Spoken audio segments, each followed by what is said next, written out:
Bom dia, então, a todos. Sejam todos bem-vindos ao nosso estudo. Nós estamos estudando o Mahaprajnaparamita Sutra, especialmente o Mahaprajnaparamita Shastra, na verdade, que é o comentário do Nagarjuna sobre o grande Sutra da Prajnaparamita, o Sutra de 100.000 versos.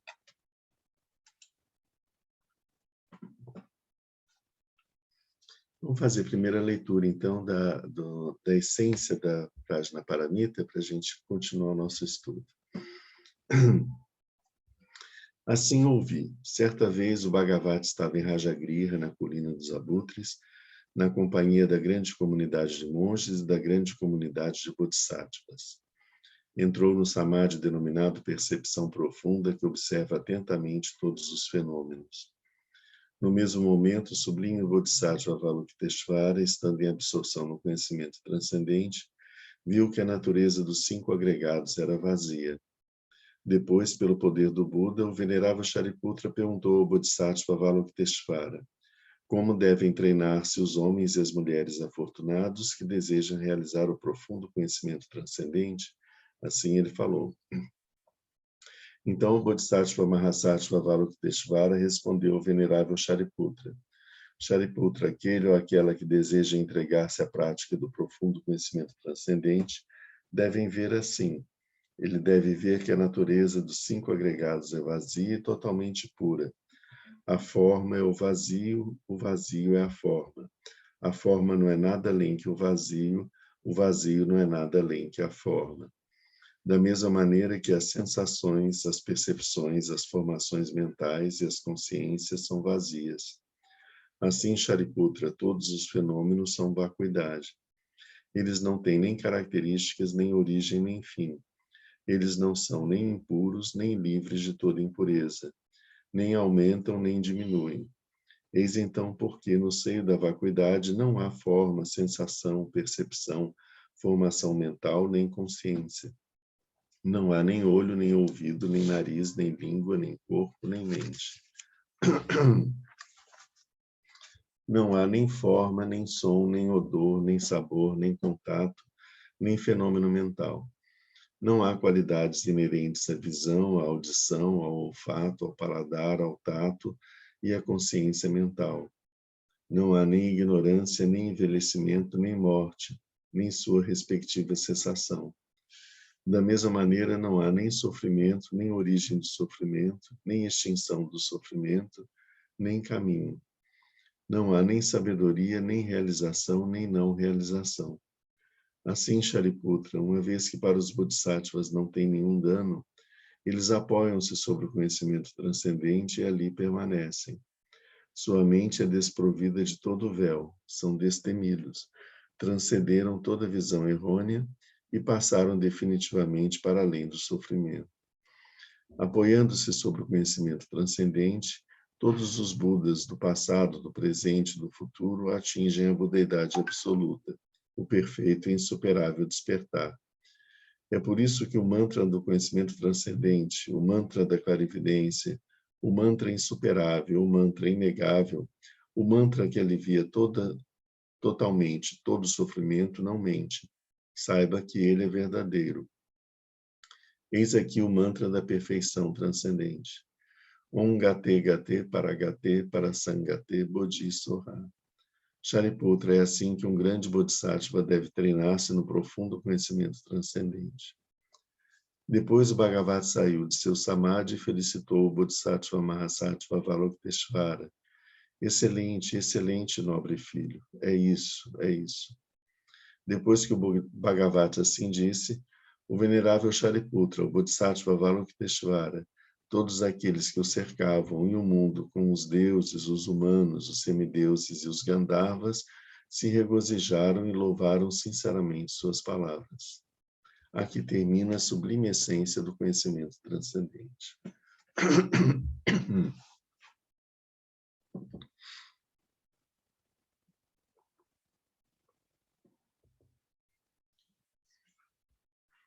Nós estamos vendo agora o terceiro volume do comentário do Nagarjuna sobre na Prajnaparamita. Nós vimos, falamos já sobre todas as paramitas, depois nós vimos os 37 auxiliares da iluminação. Além das qualidades das 6 paramitas, o Bodhisattva também deve desenvolver 37 dharmas mentais, né, fenômenos mentais, processos mentais, que nos ajudam no caminho para alcançar o despertar. E agora nós estamos vendo sobre outros dharmas complementares. São auxiliares para a nossa prática da meditação. Então, nós vimos sobre as 3 portas da liberação, que a gente viu no nosso último estudo. Agora, nós temos os 4 dhyanas. Sobre esses 4 dhyanas, as 4 concentrações, as 4 meditações, absorções meditativas, nós já vimos quando nós falamos sobre as paramitas, como a gente viu a paramita da concentração. Então, agora, nessa parte daqui, o que ele coloca nesse texto, nesse momento, é sobre como que os demais auxiliares do despertar, da iluminação, como que esses auxiliares eles nos ajudam a desenvolver a prática da absorção meditativa. Então, ele vai fazer um comentário aqui sobre os 4 dhyanas, um comentário bastante, como que eu vou dizer, didático, assim, né? Sistemático, como que dividindo, né, as coisas, mas que não teria agora para a gente um interesse específico. E, em seguida, ele vai falar sobre... Aqui, ó.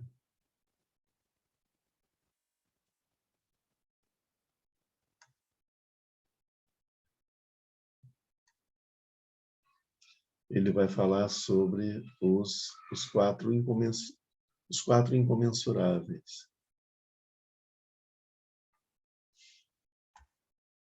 Que vai ser o que nós vamos começar a estudar hoje. Hoje nós vamos até as 15 para as 10. 15 para as 10 eu vou abrir espaço para perguntas e para a gente poder encerrar às 10 horas, para seguir a programação do KPG. Então, vamos lá, né? O nosso tema de hoje. A terceira classe do Dharma, dos Dharmas complementares, recomendados aos Bodhisattvas pela Prajnaparamita, constitui 4 sentimentos incomensuráveis.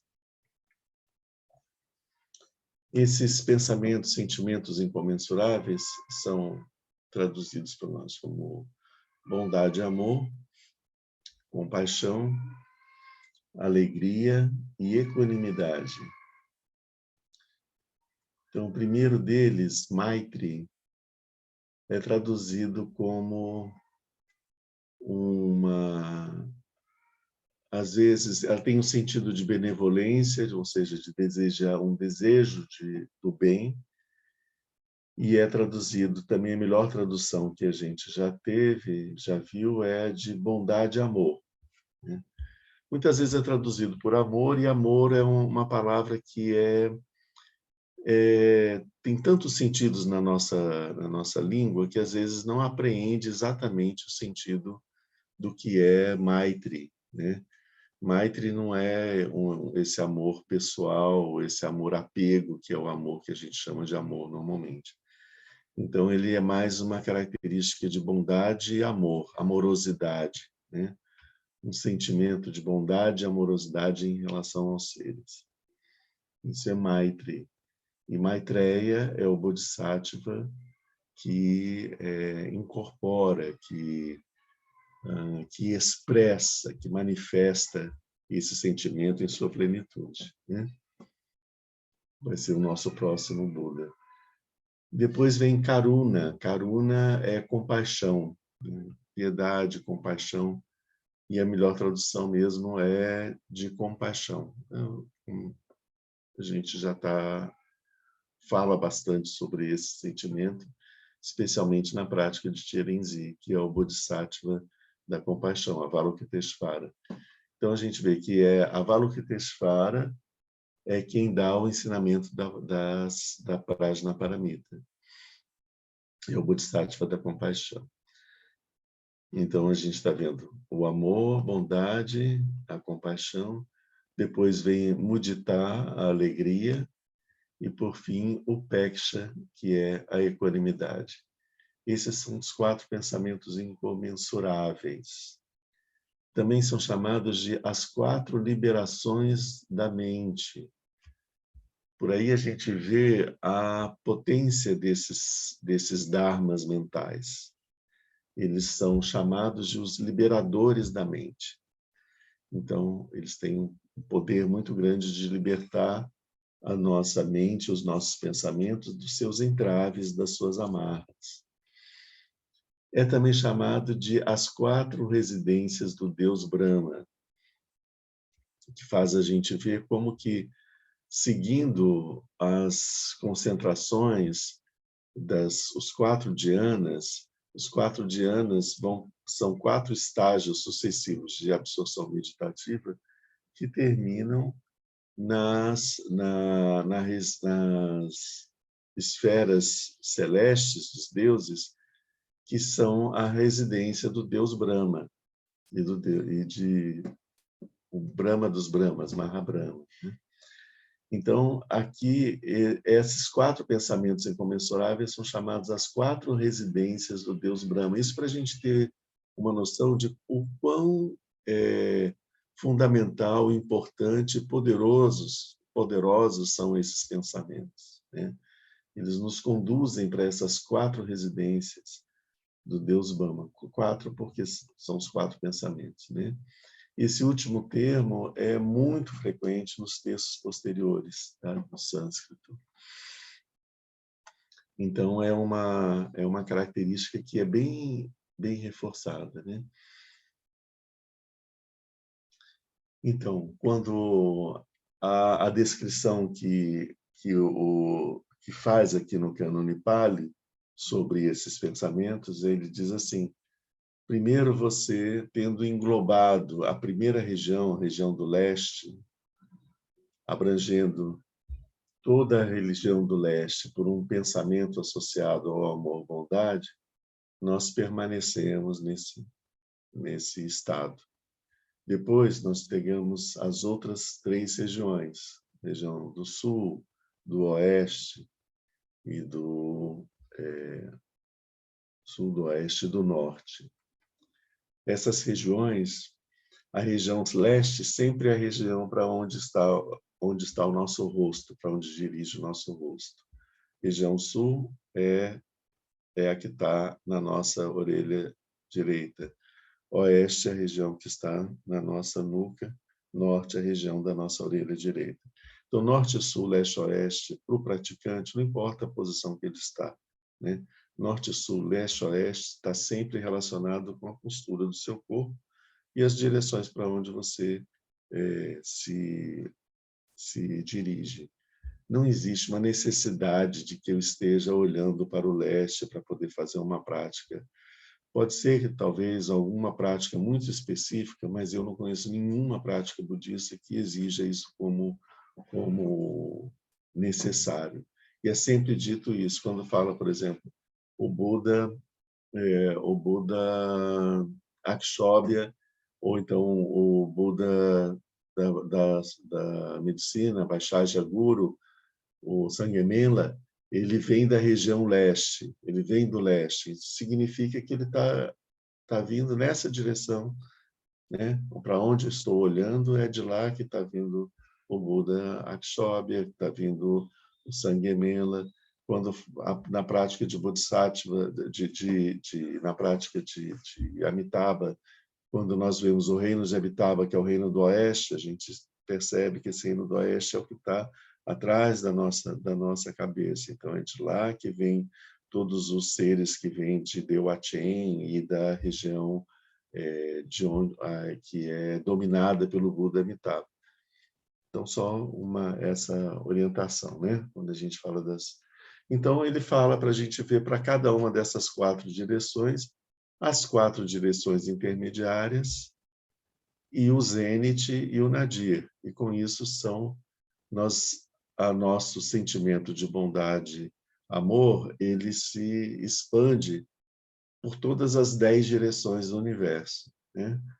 As 4 direções cardinais principais, as 4 direções intermediárias, o Zenit e o Nadir. É uma forma sistemática e tudo de falar da gente fazer, de que esse sentimento ele abranja a totalidade do universo em todas as suas 10 direções. Então, nós estamos aqui meditando. Vamos meditar num sentimento de expandir a nossa mente no sentimento de bondade e amor por todos os seres sencientes, de todas as direções. Então, nós vamos dirigir esse nosso sentimento de amor e de bondade em todas as direções e sentir que esse sentimento abrange a totalidade do universo. A completa totalidade do universo está impregnada desse sentimento de amor e de bondade e o desejo de que os seres sejam felizes. O amor-bondade é também descrito como o desejo de que todos os seres sejam felizes e alcancem a felicidade, as causas, e possuam as causas da felicidade. Possuindo as causas da felicidade, eles sempre vão continuar sendo felizes, né? Então, essa é uma meditação que é interessante da gente fazer. Da mesma forma, nós vamos fazer isso com o pensamento da compaixão, depois da alegria e da equanimidade. Sobre esses 3, compaixão, alegria e equanimidade, a gente vai conversar nos próximos encontros, tá?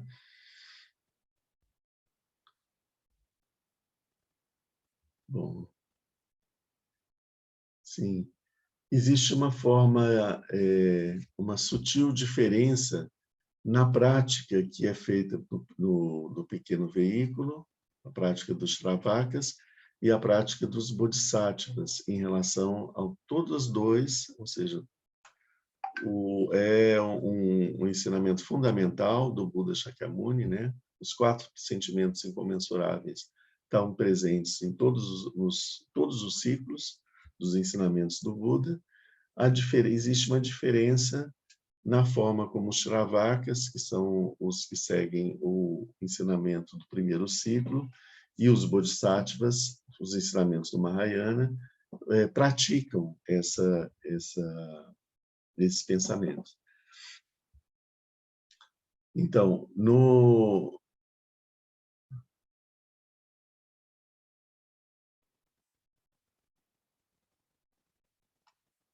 deixa eu ver aqui.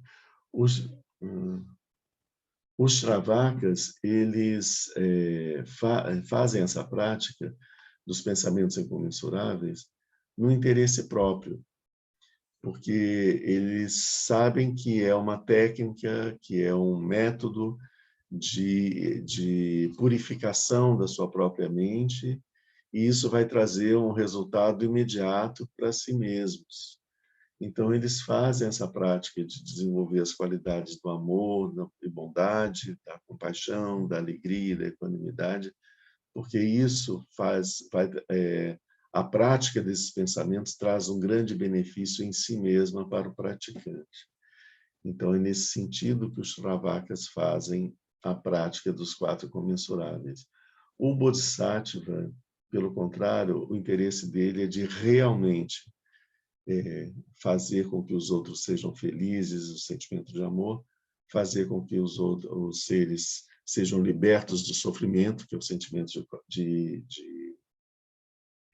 compaixão, que os seres possuam a alegria e que eles alcancem um estado de equanimidade, de estar livres de inclinações, de preferências e de inclinações. Outra coisa que a gente percebe também,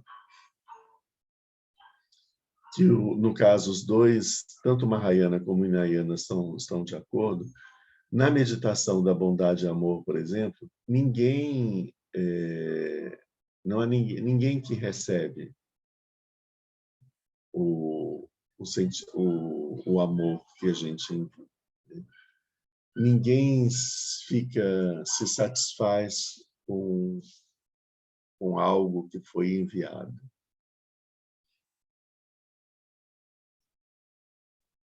Não há ninguém que faça, porque esse é... O que a gente vê aqui? O sentimento de amor não é uma coisa que sai de você e que chega no outro, né? O sentimento de amor é um estado onde você permanece, é um estado da sua mente, um estado mental de amorosidade, né? O amor, ele não tem um objeto específico. O amor é um estado da sua mente. Os objetos são todos, né? Vamos voltar nisso. Ninguém recebe, ninguém fica satisfeito. E, no entanto, um mérito nasce dentro da mente da pessoa bondosa e amorosa, pela força mesmo da sua bondade. Então, esse é o ponto. Um mérito grande, muito grande, nasce na nossa mente, na mente de quem exercita a bondade e amor, pela própria natureza da bondade e amor, ela produz na nossa mente um grande mérito. Além dela ser libertadora das nossas amarras, dos nossos obstáculos, ela desenvolve em nós um grande mérito, né?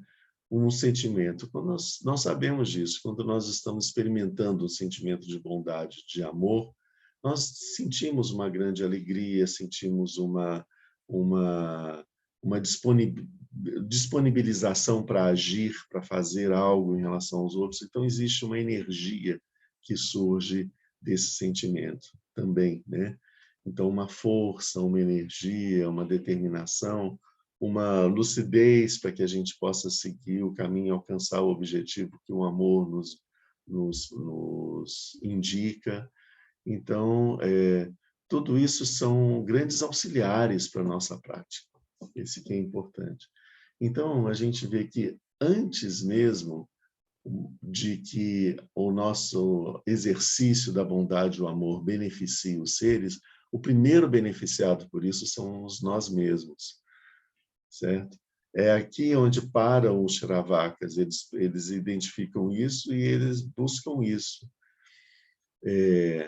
Para os Bodhisattvas, o primeiro beneficiário da prática do amor do amor-bondade somos nós mesmos. Igualmente, somos nós mesmos. A diferença é que o Bodhisattva não está buscando isso. Ele está buscando realmente o benefício dos outros.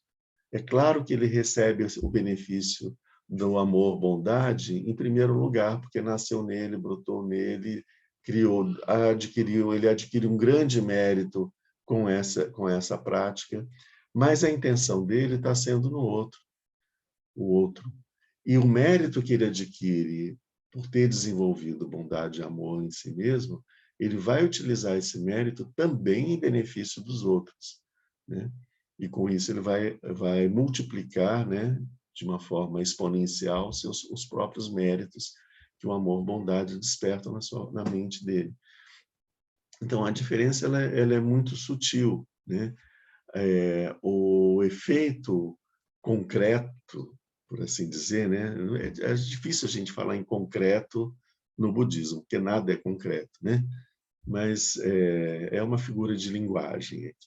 Esse efeito concreto, mais imediato, é a produção dentro da nossa mente de um estado mental de uma qualidade com bastante energia, com bastante lucidez, com bastante disponibilidade, refrescante, e que faz com que os nossos interesses mundanos eles empalideçam e percam o seu fascínio sobre nós mesmos, né? E também o desenvolvimento de um grande mérito e, ao mesmo tempo, a gente percebe que ele também produz um processo de pacificação da nossa mente, né? E, como nós vamos ver ainda mais um pouco para frente. Então, isso é o que é de imediato. Para os Shravakas que estão buscando a libertação individual, eles aproveitam isso para alcançar a libertação individual. Para os Bodhisattvas que estão pensando em realizar o bem dos outros, né, eles vão aplicar todos os méritos, os benefícios que eles receberam, que se desenvolveram na sua mente, para beneficiar os outros.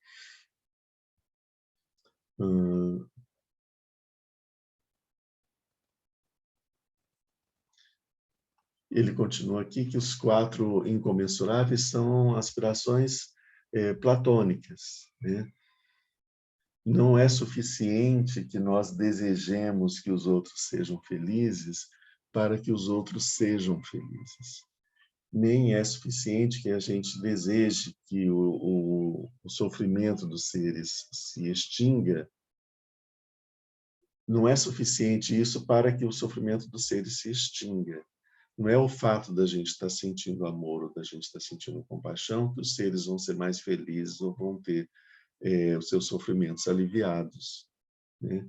Isso vai acontecer em decorrência da nossa prática, porque, motivados pelo sentimento de amor, nós vamos agir em benefício dos seres, né? E, agindo em benefício dos seres com a sabedoria que a gente adquiriu na meditação, nós vamos conseguir, né, com a nossa prática, nós vamos conseguir descobrir uma forma de fazer com que os seres alcancem, desenvolvam as causas da felicidade por si mesmos, né? E assim alcancem a felicidade por si mesmos. E eles se libertem das causas do sofrimento e alcancem a libertação do sofrimento por si mesmos, né? Então, nós, em primeiro lugar, é o sentimento dentro de nós. Esse sentimento dentro de nós vai nos predispor para poder, em contato com os seres, proporcionar uma forma de conduzir os seres para alcançar a felicidade, para alcançar o término do sofrimento. Mas a gente não tem o poder de apagar o sofrimento dos seres, de tirar eles do estado de sofrimento e colocar no estado de felicidade. Não existe esse poder. Se esse poder existisse, não haveria sofrimento no mundo, porque Chirenzi e todos os Budas e todos os Bodhisattvas já teriam eliminado tudo, né? Não é uma coisa que eu consiga eliminar de um outro ser, né? Isso acaba tendo um sentido, no sentido final da coisa, porque eu, com a sabedoria e com o sentimento de amor, bondade, de compaixão, eu vou conseguir encontrar um meio de fazer com que aquele ser específico compreenda o processo que ele está passando, consiga se libertar do seu sofrimento, consiga se libertar das causas do sofrimento e consiga desenvolver as causas da felicidade e experimentar a felicidade, né? Mas esse é um outro ponto do budismo. Não existe alguém que venha que nos salvar do samsara onde a gente está mergulhado. O samsara é produzido consequência do nosso karma, né? Ele é consequência do nosso karma, não quer dizer que é uma fatalidade, tipo, eu tenho um karma negativo, então vou experimentar um sofrimento. É uma fatalidade, não tenho o que fazer. Sim, sempre tenho o que fazer, né? O que é que nós temos que fazer? parar imediatamente de fazer o mal, de aumentar a quantidade de karma negativo, de sofrimento para nós mesmos e para os outros, né? Parar imediatamente de fazer qualquer mal que seja. Isso é se a gente já fizer isso, nós estamos causando imenso benefício para nós mesmos e para todos os seres, né? Quando nós paramos de fazer o mal, de prejudicar os seres, imagina o alívio que é para todos os seres, né, de ter se libertado do torturador que nós somos, né? Então, parando de fazer o mal para os seres, eu faço benefício para os seres e faço benefício para mim mesmo. E se, além disso, eu consigo desenvolver as qualidades de adquirir méritos, né? As qualidades da minha mente, exercitar a minha mente nas qualidades que fazem aumentar os méritos, ainda é melhor, né? Que assim a gente alcança as causas da felicidade. Bom, isso aqui a gente já viu. Além disso,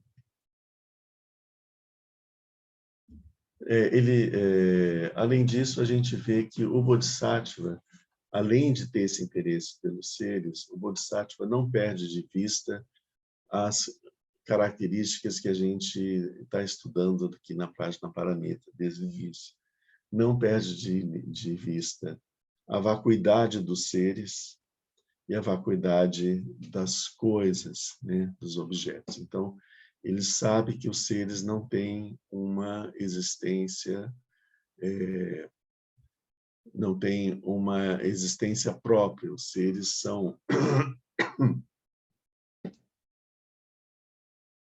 perdão, eles são fruto de uma reunião de causas e condições. Tanto eu quanto os outros, todos os outros, somos fruto do encontro de causas e condições que permitem a manifestação da minha personalidade, do meu ser, como eu sou, e dos outros, como eu os enxergo. Isso é fruto de uma reunião de causas e de condições. Nós não temos uma existência intrínseca, né? Nós somos um fenômeno, né? Então, nós sabemos que a nossa identidade é uma coisa transcendente, ela transcende toda a nossa capacidade de compreensão. Tudo aquilo que nós pensamos e consideramos verdade sobre nós mesmos são conceitos da nossa mente, não são experiências, e, portanto, eles são falsos, né? Não são verdadeiros, né? Uma experiência profunda, através da meditação, onde a gente perceba uma transcendência da nossa identidade, a ponto de perceber que a gente não pode classificar ela de forma nenhuma, por nenhuma dos métodos da nossa mente conceitual. Então, essa transcendência pode nos produzir, né, fazer com que nós experimentemos o que realmente é essa identidade, e que não é absolutamente nada do que a gente imagine, do que a gente pense, né? Porque essas coisas estão ligadas à nossa mente limitada, conceitual, que classifica as coisas como bom e como mal, feio, bonito, longe, próximo, né, agradável, desagradável. Então é isso. O Bodhisattva não perde de vista que não existe um eu nele, não existe um eu nos outros, e que também os fenômenos, as coisas, né, elas também não têm uma existência própria, que elas também são fenômenos passageiros. Elas existem enquanto as causas e condições estiverem presentes. Quando essas causas e condições mudarem, as coisas deixam de existir de alguma forma.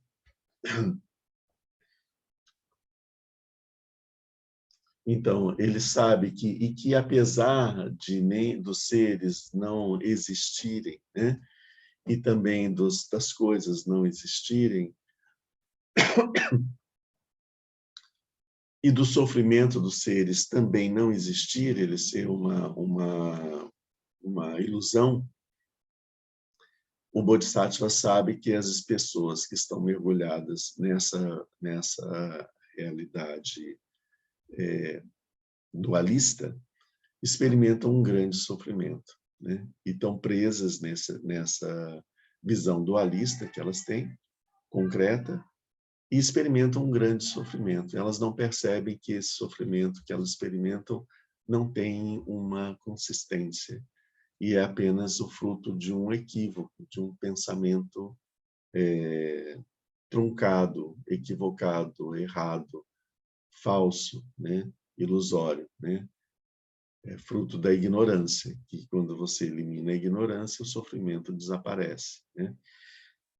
O Bodhisattva sabe disso. Então, isso aumenta a compaixão do Bodhisattva, que ele vê.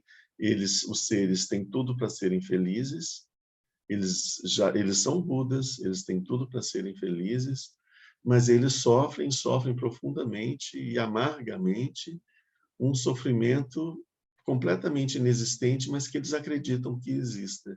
E por acreditarem que esse sofrimento exista por causa da ilusão, da ignorância e de tudo, eles experimentam um grande sofrimento, é como se fosse um pesadelo. Eles estão dormindo, vivendo um pesadelo, e no momento que eles acordarem, eles vão ver que nada daquilo existia de verdade, era apenas um sonho, um pesadelo sem realidade, né?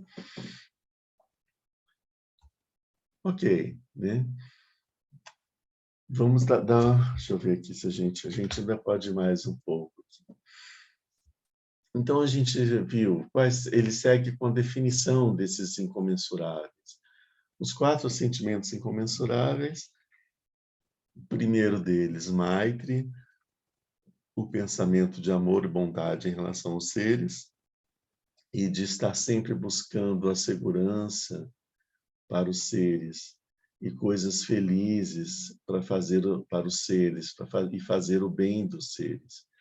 Isso tudo é Maitri, o amor, bondade.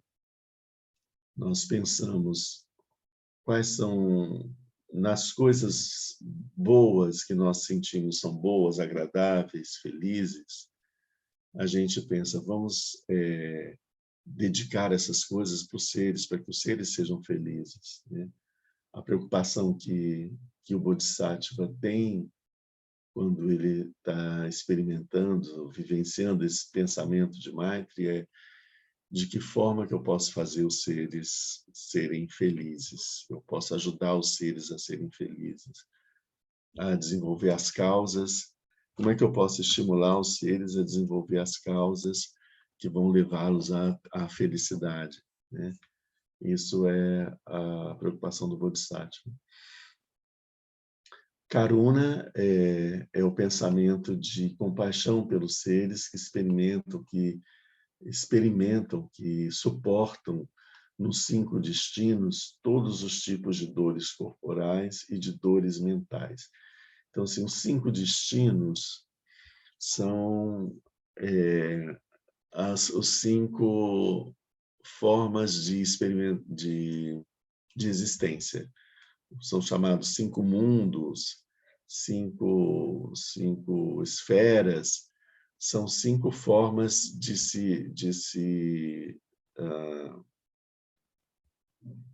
experimentar a existência, né?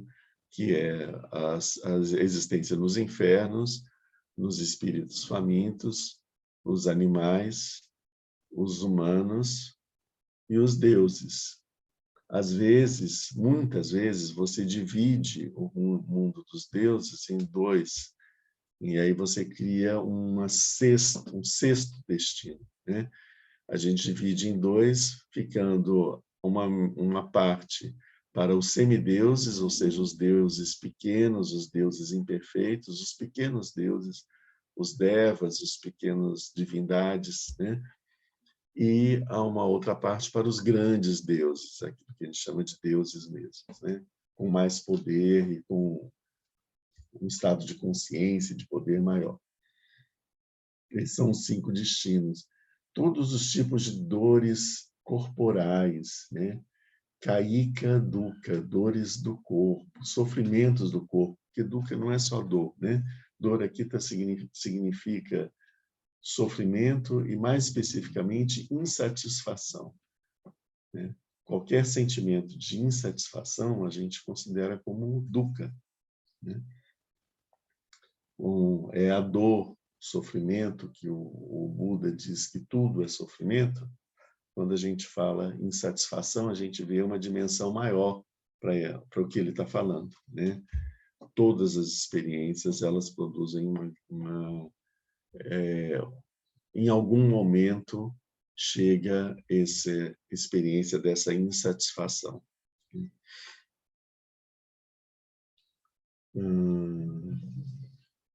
E também de dores mentais, né? Kaita, Sika, Dukkha. Mudita, que é da alegria, né? É desejar que os seres, em seguida a terem adquirido, obtido a felicidade, eles possam obter também a alegria, que é um estado com uma energia muito maior. O Peksha é de rejeitar os 3 sentimentos anteriores e aspirar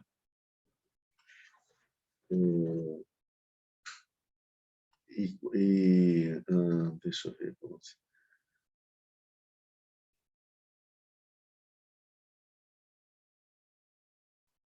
Tá, aqui no Peksha, que é a equanimidade, quando nós experimentamos esses sentimentos de amor, bondade, de compaixão e de alegria, nós vamos experimentar isso sem a aversão e sem uma inclinação, uma preferência.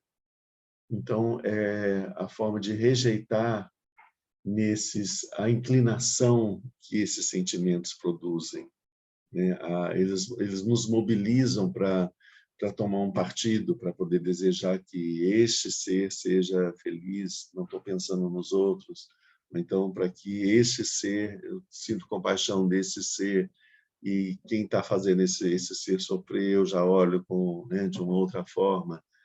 Então, não, o que ele busca aqui, quando ele fala isso, ele está buscando que exista uma equanimidade, que eu não escolha os seres que vão ser objeto dos meus sentimentos de amor, bondade, de compaixão ou de alegria.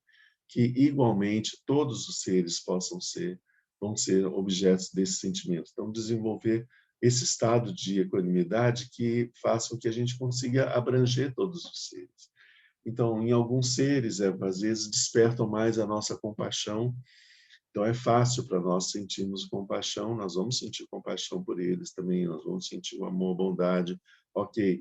Alguns outros seres têm uma dificuldade maior de despertar na gente sentimento de compaixão, porque são seres que, em função do seu próprio sofrimento e da sua própria ignorância, eles produzem sofrimento para si mesmo e para os outros.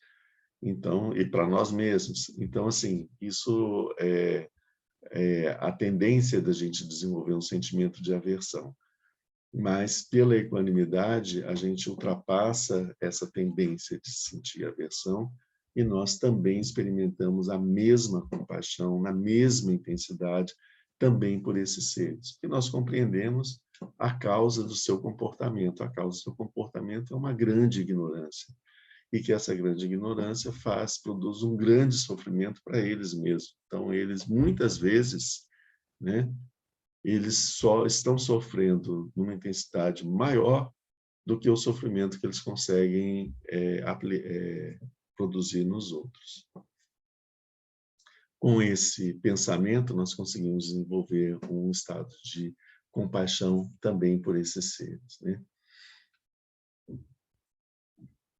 Bom, esse é o ponto que eu queria chegar aqui.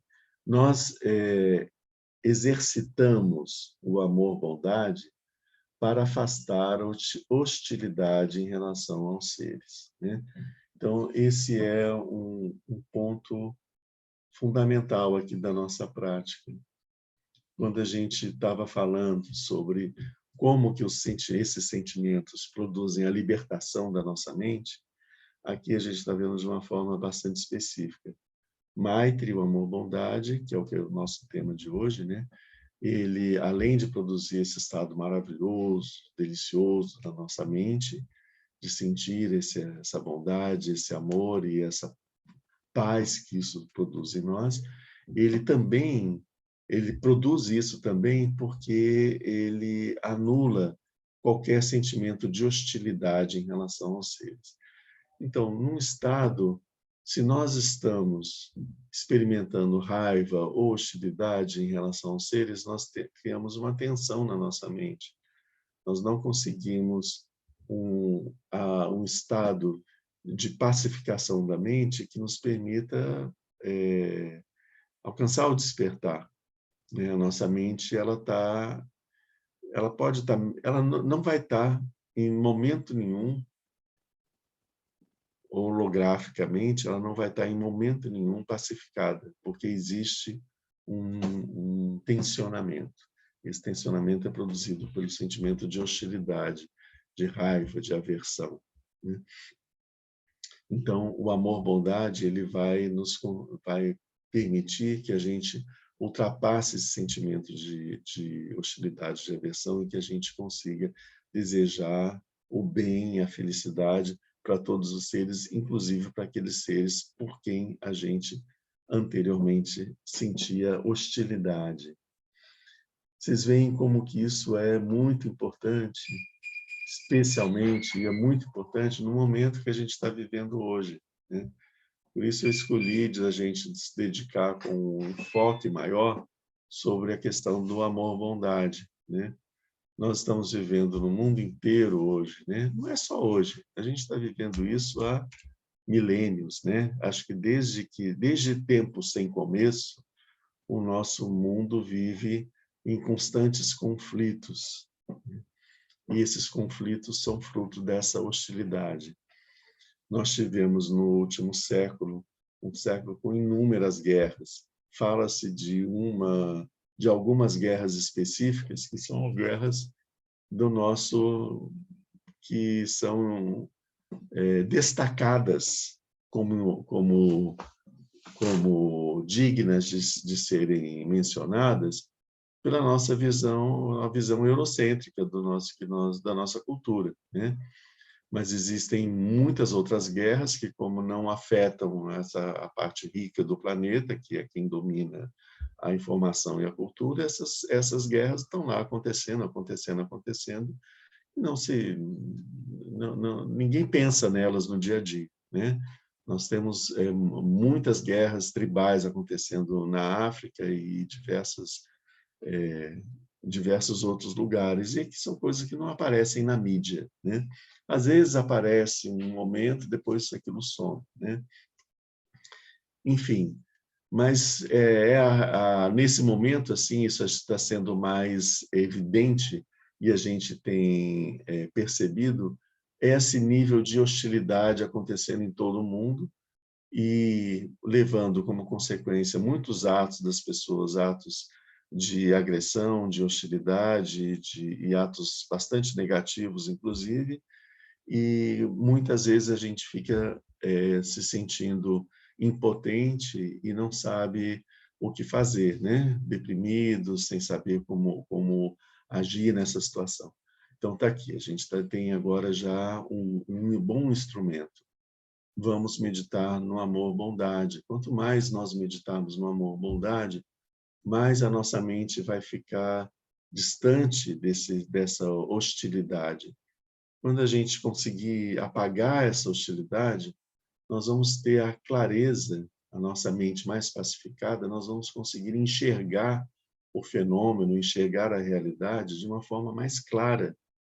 Enxergando de uma forma mais clara, a gente vai perceber de que forma a gente pode agir para poder ajudar os seres que estão envolvidos nesse processo a superar o seu estado de sofrimento e de alcançar a felicidade. Mas enquanto a gente está preso dentro com a hostilidade, a gente não consegue fazer isso, né?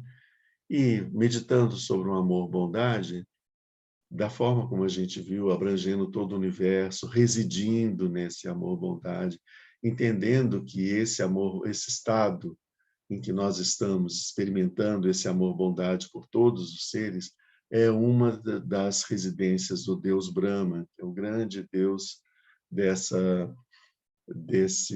mundo com forma, que são todos esses reinos que possuem forma, né? Além dele, tem os mundos sem forma, com outras experiências meditativas. Mas a gente já chega nesse nível, que é um nível muito bom, né? Então, não para a gente ficar lá simplesmente curtindo aquele estado meditativo e os outros que não importa os outros, não. Justamente para a gente aproveitar todo o mérito e energia que a gente experimenta nesse estado meditativo para poder ajudar os outros, né? Então, de uma certa forma, essa é isso que nós temos que fazer, né? É a forma de que nós podemos ajudar melhor o mundo é desenvolvendo o amor e a compaixão, né? E em nós mesmos. Não adianta a gente falar para as pessoas que elas têm que parar de se agredirem, parar de serem hostis e amarem uns aos outros, se a gente não faz isso, né? Então, nós primeiros temos que fazer isso para a gente poder saber para cada um de que forma a gente vai fazer com que esse cada um consiga perceber a fonte de sofrimento que existe nas suas ações negativas e assim ele conseguir se libertar delas, né? Então, antes da gente esperar produzir um efeito nos outros, com o nosso sentimento de amor, de bondade, também com o nosso sentimento de compaixão, nós temos que entender que essa mudança precisa acontecer primeiro dentro de nós mesmos. Vamos fazer um momento agora, abrir para perguntas, comentários, porque 10 horas a gente precisa encerrar. Que bom dia para todos.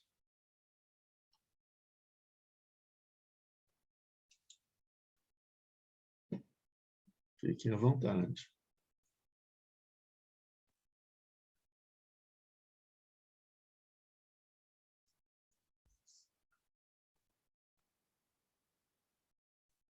Senão, eu continuo falando.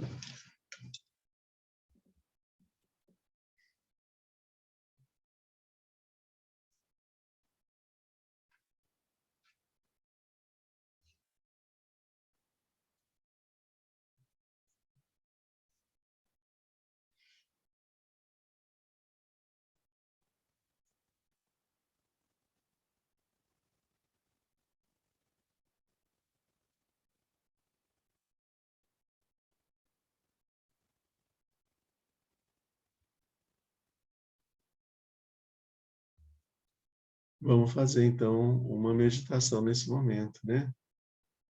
Se alguém quiser perguntar alguma coisa, pode interromper. Mas vamos aproveitar esse momento então, para experimentar isso que a gente estava vendo aqui agora. Né? Experimentar fazer essa meditação do amor-bondade, se dirigindo para todas as direções do universo e a gente se estabelecendo nesse sentimento. Porque assim a gente pode experimentar na prática aquilo que a gente está falando, né? Vamos lá, a gente tem ainda uns 10 minutinhos aqui.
é suficiente.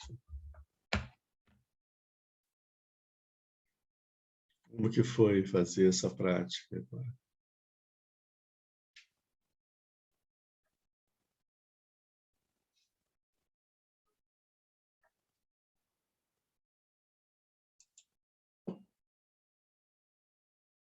Bom dia, Lama. Bom dia. Me surgiu um pensamento nessa prática meditativa sobre, assim, a dificuldade que é desejar o amor, bondade para as pessoas que nitidamente à nossa frente, no mundo inteiro, não só no nosso país, mas fazem o mal para os outros. E sem querer ter a pretensão de ser justiceiro, como diz o pessoal, né? Me veio assim, talvez uma ideia equivocada, mas às vezes vem a sensação e o pensamento de que às vezes essa prática do mal por essas pessoas que desencadeiam esse mal em cadeia para os outros, não só no nosso país, mas no mundo inteiro. Às vezes essas pessoas ou esses grupos, me veio essa ideia, precisam ser contidos para que os outros, muito maior número de pessoas, sofram menos ou não sofram tanto. Então, me veio essa angústia no coração, na mente, de trabalhar isso, né? Porque às vezes a pessoa está fazendo tanto mal, é digna de compaixão, digna de prática amorosa, mas eu não tenho resposta, Lama. Estou expressando uma angústia minha. Às vezes essa Sim, essa não pessoa é ou só essas pessoas sua. precisa ser contida. Não sei se a palavra é contenção, né? Precisa ser contida, porque senão ela continua fazendo mal. Você Mas, está falando bem. Não é uma dúvida só sua, né? O ponto é que isso não significa que a gente vai deixar que as pessoas façam qualquer coisa, né? O que a gente está falando é sobre a hostilidade e a raiva, né? Então, isso não nos impede, se nós percebemos que a melhor forma de poder ajudar as pessoas e o mundo passa por uma contenção de alguém que está fazendo muito mal, a gente está fazendo um benefício para essa pessoa de impedir que ela continue fazendo mais mal. Então, assim, algo, mas você não precisa fazer isso com raiva, entende? O ponto é o sentimento de hostilidade. Isso não significa, não vai fazer da gente pessoas inertes em relação às coisas que acontecem ao nosso redor. Pelo contrário, isso vai fazer com que a gente tenha uma ação mais eficaz, né? A gente porque a gente vai estar com a mente mais limpa, sem o sentimento de hostilidade, a gente consegue ver com mais clareza, a gente vai saber exatamente qual é a melhor ação a ser feita, né? Quando nós vamos pensar nessa melhor ação a ser feita, a gente já afastou os sentimentos de vingança, de querer fazer com que o outro sofra tudo aquilo que ele sofreu, que ele fez os outros sofrerem. Eu não preciso fazer isso, o karma faz de uma forma tão perfeita, né? Para que eu vou tentar, né, criar um karma para mim, para poder fazer com que o outro sofra uma coisa que isso vai acontecer com ele, né? De uma certa forma, ele vai passar por isso, né? E isso vai ser mais um sofrimento, né? Que é o que a gente tem que lidar.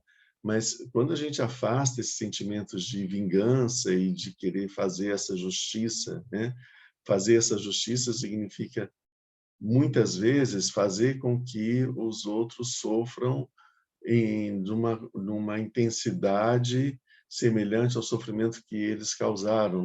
Não é a função da gente fazer isso. A nossa função aqui é fazer com que pare, pare a produção do sofrimento, parar as ações negativas. Eu posso conter essa pessoa de alguma forma para que ela pare de fazer o mal, certo? Mas eu não preciso querer chegar e espancar ela para que ela, até que ela tenha... Isso não faz sentido, né? Então, é justamente porque aí é um mal que nós não estamos parando o mal, a gente só está mudando quem é o agente que continua fazendo o mal, né? Então, não é essa uma ação eficaz, porque ela, aparentemente, ela pode produzir um efeito naquele momento, mas todas as ações elas vão apresentar uma consequência futura, depois que os atos estão amadurecidos. Então, mais tarde, isso retorna esse estado de animosidade, de hostilidade, de raiva que nós cultivamos em nós, vai se manifestar mais tarde, fazendo com que a gente repita esses atos de outras formas, fazendo com que a gente sofra em consequência disso, com que o nosso ambiente fique alterado por conta disso, que são por causa de um ato que a gente fez. Então, são coisas diferentes. Não, desenvolver amor, bondade e reduzir a hostilidade, a raiva, não significa ser completamente inerte diante do mal. Pelo contrário, faz com que a gente tenha uma mente mais clara e a gente consiga impedir que o mal continue agindo, né, de uma forma mais eficaz, né? Realmente impedindo e não aumentando ele, né? Não aumentando ele, que a tendência, quando a gente age com raiva, a gente está aumentando a quantidade de raiva, a quantidade de mal. Então, isso a gente não pode fazer. Bom, algumas vezes pode ser muito difícil para mim de desenvolver amor, bondade em relação a uma pessoa que fez alguma coisa muito grave, alguma coisa assim. Eu ou seja, a gente não desenvolver essa meditação do amor-bondade não significa aumentar a quantidade de hipocrisia que nós vivemos, né? A gente não vai hipocritamente achar que nós sentimos, eu tenho amor, bondade por essa pessoa. Não, eu não tenho. Mas eu tenho que desenvolver. Sim, eu vou tentar, né? Mas e se eu não conseguir? Se eu não conseguir, eu não consegui, né? Eu não vou fingir uma coisa que eu não consegui. Mas eu sei que eu tenho um problema, porque eu não estou conseguindo desenvolver um sentimento de amor, bondade e eliminar a hostilidade que eu tenho em relação a essa pessoa. Então, eu tenho um problema que eu tenho que cuidar, né? Eu preciso entender por que é que eu não consigo eliminar essa hostilidade que eu sinto. Por que eu não consigo entender o sofrimento do outro? O que é o sofrimento do outro? Aí a gente parte para tentar explorar, para ver a quantidade de sofrimento que está presente no outro, e isso, geralmente, através de um sentimento de compaixão, né? Às vezes é mais fácil a gente abordar isso com a compaixão. A partir de um sentimento de compaixão, a gente pode, mais tarde, conseguir desenvolver um sentimento de amor, bondade, né? Certo? Então, assim, essa prática não é uma prática hipócrita, isso que é importante a gente ver. Fingir uma coisa que a gente não sente não vai levar a lugar nenhum, só vai aumentar a quantidade de ignorância da nossa mente. A gente tem que ser verdadeiro. E quando a gente verdadeiro, a gente vai perceber os pontos que a gente precisa trabalhar em nós mesmos. Alexandre pediu a palavra. Uhum.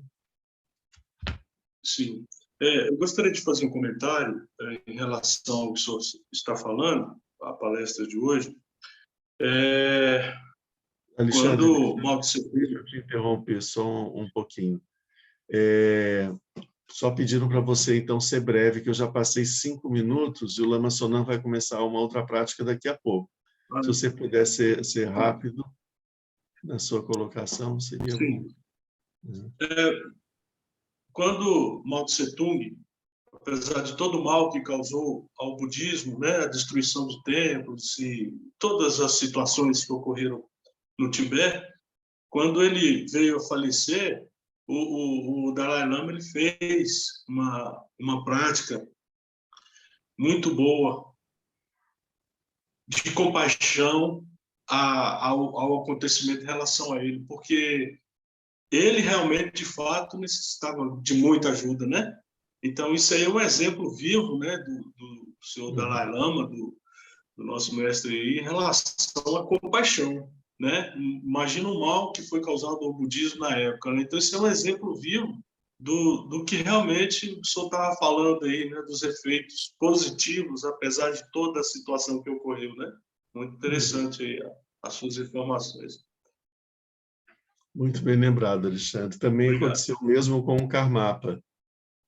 No monastério do Karmapa, eles queriam fazer uma festa, quando ele soube o que aconteceu, ele repreendeu os monges e colocou todos para fazer orações pelo Mao Tse Tung. Muito bem Eu acho que lembrado. esses dois exemplos aí, eu achei interessante porque eu me coloquei nessa condição e vi o quanto isso pode fazer bem para a gente. Não que a gente está negando de fato o que ocorreu, né? Porque foi um mal mesmo, mas qual é o nosso papel, afinal de contas? Qual é o despertar da consciência? Qual é o sentimento que nós temos que ter nesse momento?